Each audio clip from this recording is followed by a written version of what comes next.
And when we read of the prophets, whether it's the prophet Elijah who had his problems with Jezebel or Ahab and more than that, but time after time we read of how the prophets were rejected. So in Acts, and Stephen makes his speech in Acts, right? He complains, he's preaching, he's saying, you know what you do to the prophets? You know what you've done historically to the prophets? You've put them to death, and then what do they do to Stephen? They put Stephen to death. Or Jesus says in Matthew 23 that all the prophets from Abel to Zechariah, from A to Z, that's misuse, but you understand the point, that there wasn't a prophet that you did not kill. And I say this because there's a sense in which we minister today, and we minister in a day of darkness, in a day where, as much as we may want to talk about reclaiming things for Jesus and being faithful to the end that our nation would be given over to God, whatever that might mean, or that the church would be given over unto God, that we don't have a guarantee that we are going to see great fruit in our day.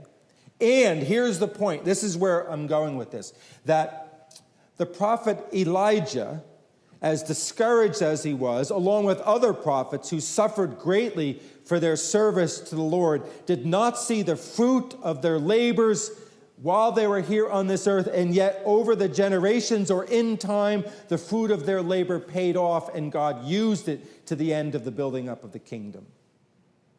Which is to say that you may be doing something today and you say, why am I doing this? What good is this? What is this doing here today? And perhaps you cannot see anything, but God works generationally, and he works over history and in history, and that we would be both challenged and encouraged that Elijah ministered in darkness and yet could argue even in failure, and yet God faithfully planted seeds that God used generations later.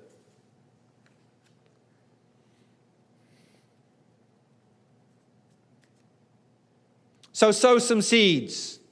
God will use it however he wants to use it, whenever he wants to use it. No pity party. Sow seeds, seeking and asking for God's future blessings, whether in our lifetime or our great-great-grandchildren's lifetime. And rather than pouting, be busy serving and worshiping, and know that he has come and that he will come, and that he will come again to judge the living and the dead, and that his kingdom is without end. And to that we say, amen.